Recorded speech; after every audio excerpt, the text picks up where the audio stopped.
propósitos del nuevo plan de estudio, incluso del viejo plan de estudio que teníamos aquí en la FES Iztacala, era pues formar a nuestros profesionales o a nuestros psicólogos y llevarlos a los ámbitos reales de la profesión, porque entonces a lo mejor esta idea de que nos formemos solo en las escuelas pues quedaba un poco limitada en los espacios. Entonces creíamos que era muy importante que saliéramos de la escuela para enfrentarnos como en ámbitos específicos ya del trabajo de los profesionales. Entonces es por eso que en el nuevo plan de estudios la importancia de hacer estas prácticas no solo aquí en la escuela, sino también en espacios fuera de la escuela.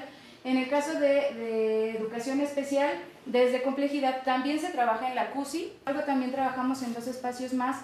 Uno de ellos son en los salones de usos múltiples de esta colonia, San Miguel Chalma.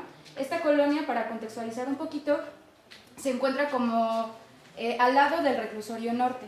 Entonces es una zona, digamos, con problemáticas sociales fuertes. Hay muchos factores de riesgo para los niños que desarrollan en esas comunidades, como violencia, drogadicción, etcétera, como se pueden imaginar. Entonces, bueno, este programa que les voy a explicar tiene trabajando ya alrededor de 30 años. Hemos trabajado en esa, bueno, en lo personal no, ahorita les cuento un poquito, pero los profesores han estado trabajando en esta comunidad ya más o menos 30 años. Entonces se ha creado un espacio en donde la misma comunidad nos reconoce como psicólogos dentro de ese espacio.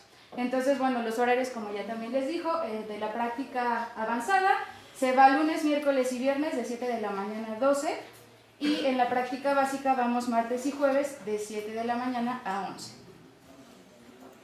El otro espacio en el que trabajamos es este Centro de Desarrollo Educativo Comunitario, CEDEC Ave Fénix. Es muy interesante porque una vez que se instalaron los profesores a trabajar ahí, comenzaron a trabajar en las casas de las señoras que necesitaban la ayuda. Esto surgió porque muchas de esas señoras venían al servicio que brindaban en la CUSI, pero no tenían dinero. Entonces lo que empezaron a hacer es, en lugar de que ellas vinieran, los profesores empezaron a ir a la comunidad. Entonces se autogestionaron como una asociación civil, y ellas son las que en estos 30 años han estado trabajando con sus propios recursos y en busca de pues esta cuestión de apoyo de diferentes instituciones para levantar lo que ahora, en donde ahora trabajamos, que es el centro. Ya es un edificio grande con alrededor de 5 o 6 salones, con diferentes características cada uno de los salones. Contamos con una tina de hidromasaje específicamente para trabajar con los pequeños que tienen problemas musculoesqueléticos, un salón con una duela donde se trabaja con los niños más pequeños esta cuestión de estimulación temprana, y bueno, los otros espacios que se han ido adaptando con las necesidades también de la población, porque obviamente pues la población que ha pasado por este centro durante 30 años ha sido pues muy variada. Actualmente las señoras que empezaron este proyecto hace 30 años siguen a cargo de la asociación. Sin embargo, las que hacen el trabajo diario son las que acuden ahora a llevar a sus pequeños. Entonces ahorita les explico un poquito cómo funciona. Entonces este es el espacio en donde actualmente nosotros vamos a realizar nuestras prácticas. Bueno, la población que atendemos es muy diversa, como les digo. Tenemos casos pues de síndrome de Down, síndrome de Torch, personas con autismo. Trabajamos también con niños que a lo mejor no tienen una lesión orgánica como tal, pero por la situación social en la que se encuentran y la zona en la que viven, pues tienen factores de riesgo, y entonces acuden pues por diferentes problemáticas. Entonces a lo largo de 30 años he trabajado con diferentes tipos de población, pero generalmente pues trabajamos como alrededor de 30 personas que acuden al centro todos los días. Bueno, personas porque no solo son niños, también son adultos, jóvenes, y bueno, también. Los objetivos generales del programa.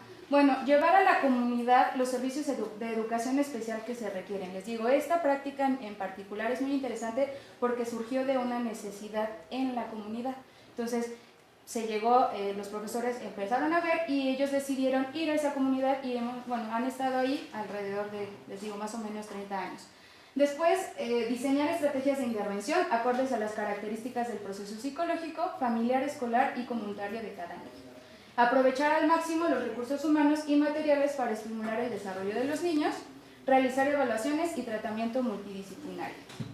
Y también promover las actividades de autogestión entre las madres para poder atender las necesidades de sus hijos. Esta es una parte que también se trabaja como muy de la mano con las mamás, porque al final ellas son las que manejan el centro en donde nosotros trabajamos. Entonces constantemente apoyamos a las señoras para poder a lo mejor darles las herramientas que necesitan para ir a lo mejor a pedir algún tipo de apoyo en el gobierno o diferentes instituciones. Entonces también los estudiantes hacen este apoyo como de habilidades, ¿no? Porque también por el tipo de comunidad son mamás muy jóvenes, que no están escolarizadas, que han sufrido de violencia, entonces también se trabaja de la mano con ellas para darles estas herramientas y esta motivación, ¿no? Como para que sepan que ellas están haciendo pues mucho por sus hijos. Entonces es también uno de nuestros objetivos.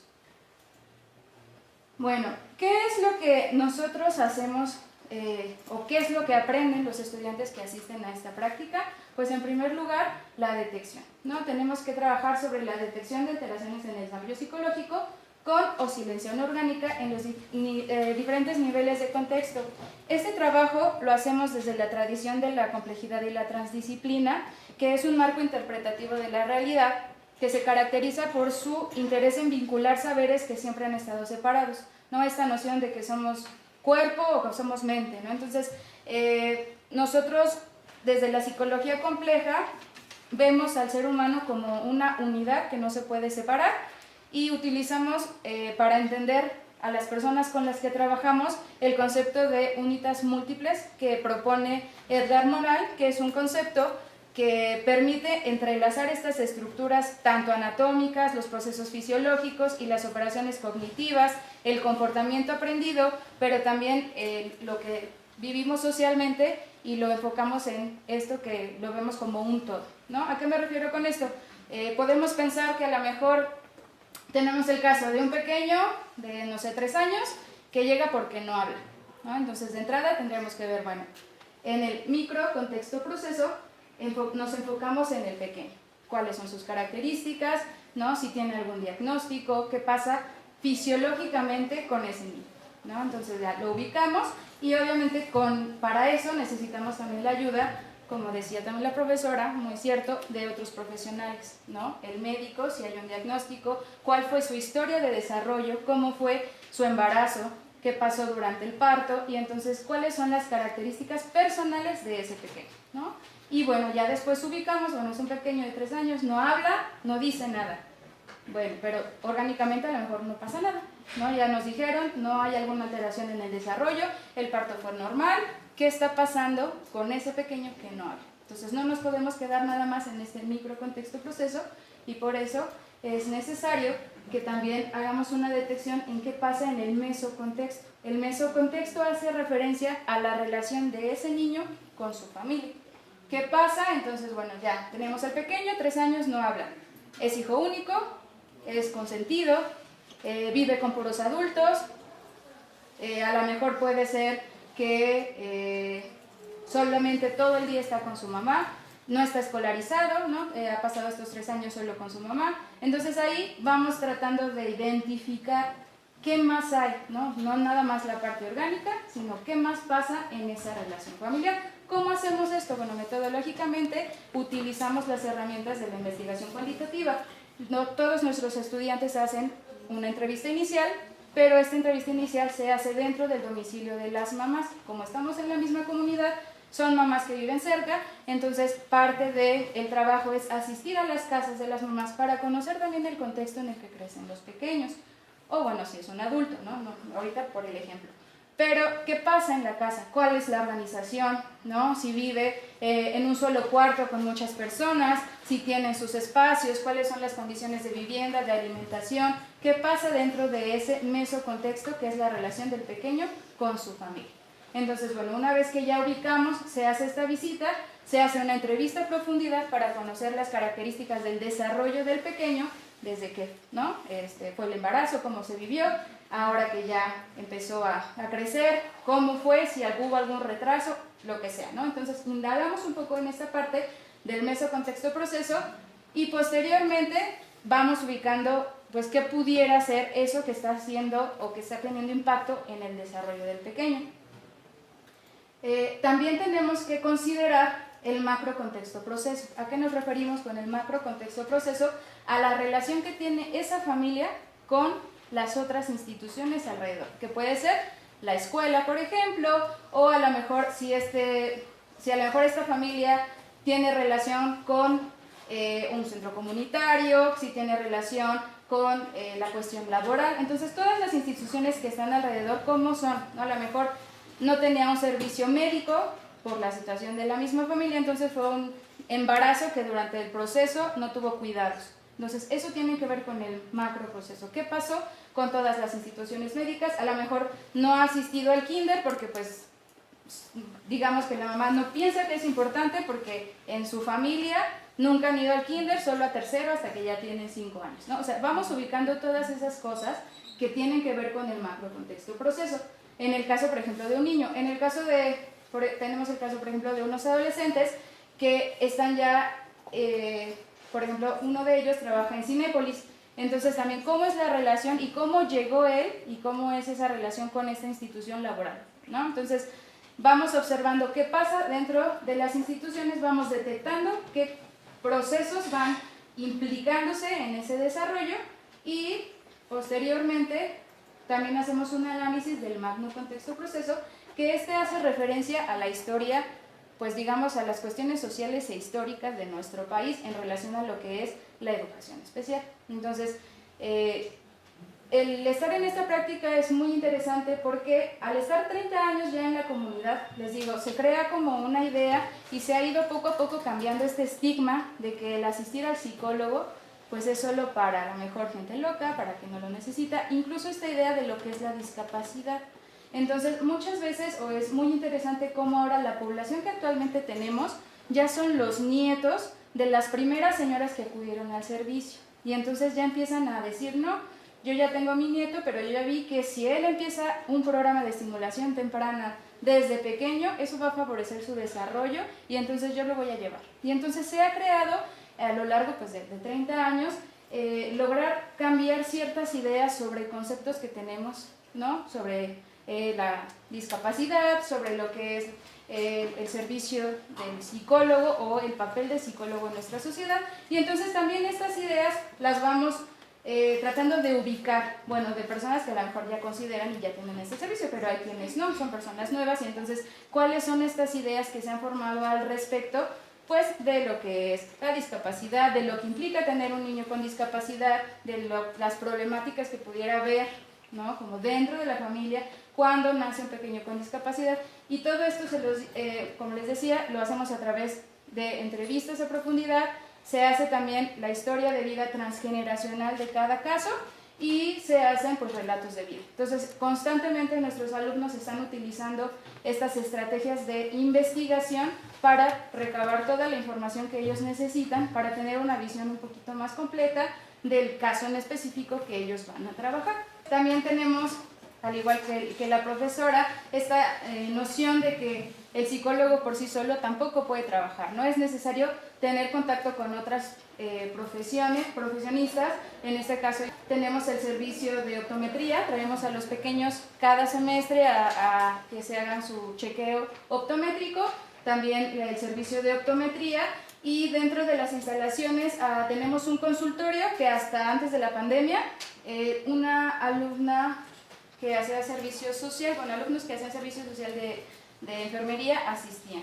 Ahorita por las cuestiones de la pandemia pues apenas estamos todavía como retomando esta cuestión, pero bueno, se tenía dentro de la misma práctica este servicio y ellos llevaban como el control del niño sano. Por las mismas características de la comunidad, pues tenemos niños que sufren de desnutrición y que eso afecta obviamente sus procesos de aprendizaje. Entonces pues sí, se hace un trabajo multidisciplinar en el que pues se hace este chequeo, y se hace chequeo tanto a los niños como a las madres de familia y a los que asisten al servicio. Una vez que se hace toda esta, bueno, se indaga y se hace la detección, lo que sigue pues es la planeación y el diseño de intervención. Antes de pasar a esto, se hace lo que nosotros llamamos una contextualización multidimensional de estos procesos.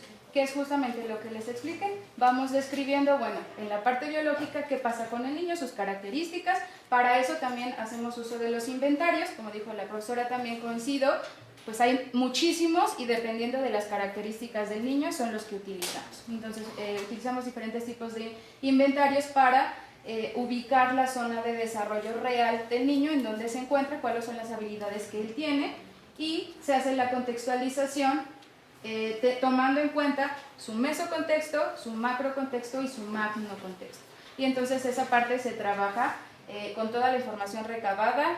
Generalmente eso se hace los primeros 2 meses, nos dedicamos a recabar información con las entrevistas, las visitas a las casas, y se entrega esta contextualización en donde ya identificamos la zona real de desarrollo del pequeño, cuál es su zona de desarrollo potencial, lo que está próximo a lograr, y entonces nosotros trabajamos como un programa de intervención específico para ese niño con una contextualización específica de esa familia.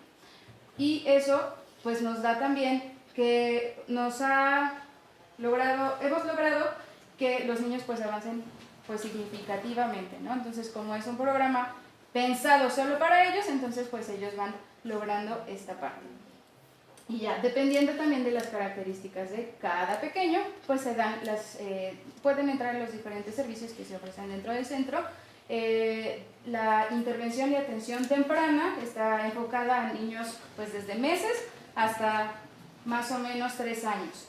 Entonces, actualmente casi la mayoría de nuestra población, o más bien como la mitad de nuestra población, está en esta edad por esta misma situación. Como las mamás corren la voz, bueno, una cuestión importante también es que nosotros nunca hemos hecho como propaganda, por así decir, o sea, la misma comunidad ya ubica el espacio y entonces de voz a voz dicen, bueno, es que ahí están los psicólogos y tienes un pequeño que acaba de nacer y a lo mejor es prematuro, llévalo, ¿no? Entonces esa parte es como bastante interesante, lo que se ha logrado a través de los años. Entonces, bueno, es el servicio de atención e intervención temprana.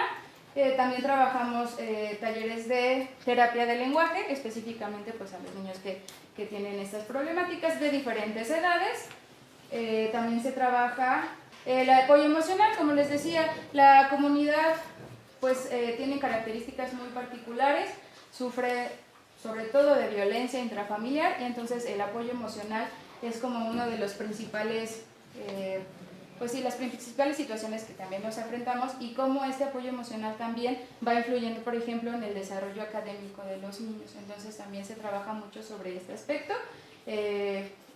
También trabajamos masoterapia en esta parte, también enfocada a pequeños que tienen problemas musculoesqueléticos. Les decía que tenemos también actualmente la tina de hidromasaje, entonces quien así lo requiere puede asistir y bueno, también quien no lo requiere de forma pedagógica, todos los alumnos pasan a este servicio para aprender las técnicas, ¿no? Aunque a lo mejor su caso no lo requiera tanto, pasan para aprender estas técnicas de masoterapia e hidroterapia. Y bueno, también tenemos la terapia física rápida, terapia física lenta y, como les digo, dependiendo también de cada una de las características de los casos. El apoyo psicopedagógico, que se va enfocado a niños que están escolarizados. Alrededor de donde está el centro hay 4 escuelas primarias muy cerca, entonces también a lo largo de los años tenemos contacto con las primarias y de ahí nos llegan también las profesoras y los directores, nos canalizan casos, ¿no? de pequeños y ellos ya saben pues que ellos van allá y trabajan, ellos no trabajan toda la semana, sino que asisten solo 1 o 2 veces por semana, dependiendo de cómo lo requieran, para hacer este apoyo pedagógico. En este sentido también los estudiantes, dependiendo del caso, asisten a la escuela a hacer observaciones, a hacer entrevista con las profesoras para ver cómo pues interactúan pues, los pequeños dentro de un grupo y entonces pues se da este apoyo psicopedagógico. Y bueno, el apoyo de autoeficiencia y orientación laboral, también por el tipo de población que tenemos, también tenemos jóvenes que están como ya en este punto de buscar como la independencia y entonces uno de los proyectos fue comprar cosas para hacer una panadería dentro de una panadería y una cocina y entonces se trabaja con los adolescentes, por ejemplo en la preparación de sus alimentos y también en algún tiempo con eran 4 adolescentes que estuvieron ahí, se les enseñó un taller de panadería para que ellos pudieran pues vivir de eso, ¿no? Entonces un poquito también el objetivo es buscar darles las herramientas para la autosuficiencia, y entonces dentro de la misma comunidad ellos preparaban el pan en la mañana y se vendía ese alimento o los panes a la misma comunidad, a los mismos estudiantes que iban, a las mamás, y entonces de alguna manera ellos ya empezaban a trabajar y a aprender este oficio, y de alguna manera pues eso les ayudó para empezar a ser independientes. El tipo de población, muchos asisten desde hace 30 años, o sea, fueron de pequeños, y ahorita todavía hay 2 o 3 que siguen asistiendo, que son estos jóvenes, bueno, ahora ya adultos, que pues siguen realizando estas actividades. Y como es dentro de la comunidad, pues también se hace un espacio, o creo que algo que también es muy bonito de esta práctica es que las mamás hacen un espacio de contención y cuentan sus experiencias, y eso ayuda a las señoras jóvenes que a lo mejor apenas están teniendo estos casos o les están dando su diagnóstico. Entonces también esta parte comunitaria nos ayuda a trabajar con las mamás. Y bueno, la intervención, dependiendo también del grupo de alumnos, si es un grupo grande, si es un grupo pequeño, pues la intervención puede ser de manera individual, o si así se requiere, de manera grupal. Entonces, dependiendo también de la población que tenemos en relación con alumnos y niños, pues puede ser que trabajen de manera individual o de manera grupal.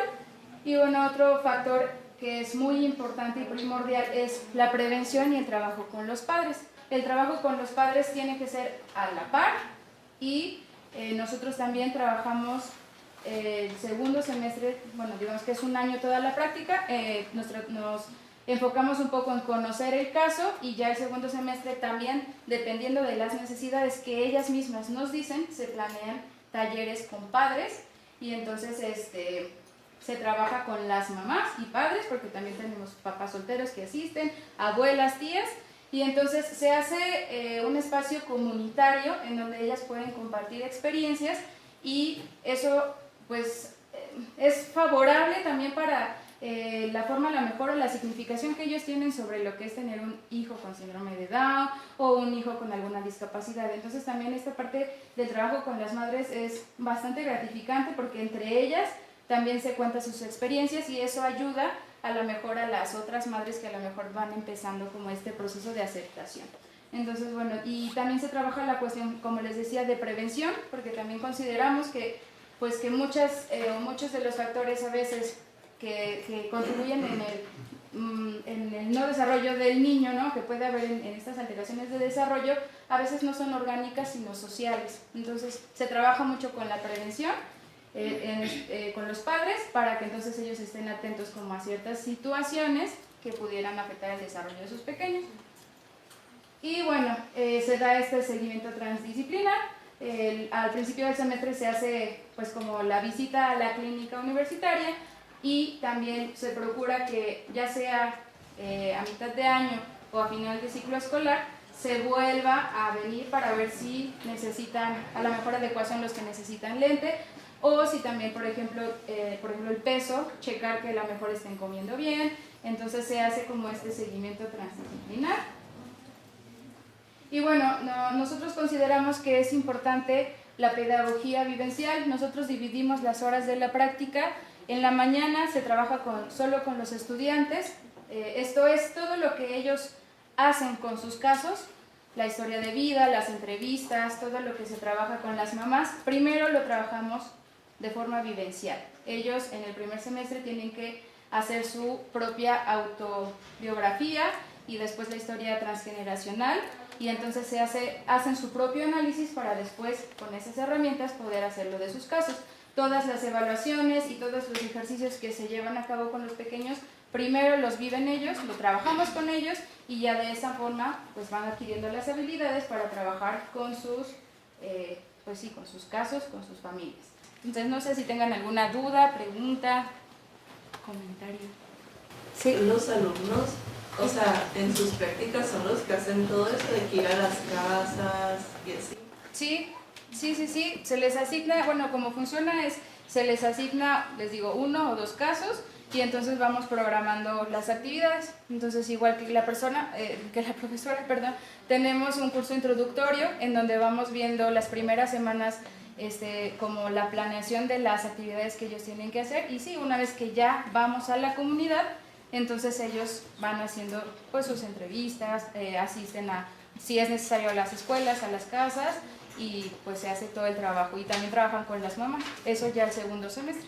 No, el primer semestre nos enfocamos en el trabajo más con el niño, a conocernos, y después el segundo semestre ya nos adentramos como en el mesocontexto proceso, que es ya la familia, ¿no? Entonces pues muchas veces también se hacen pues sí, entrevistas dentro de la misma, o sea, si no pueden a lo mejor asistir, se hacen dentro del mismo espacio, pero lo que sí se busca es que pues o sea, que ellos vayan a esos espacios pues para conocer realmente el contexto en el que está creciendo el pequeño. Entonces sí, ¿no? Pues muchas gracias.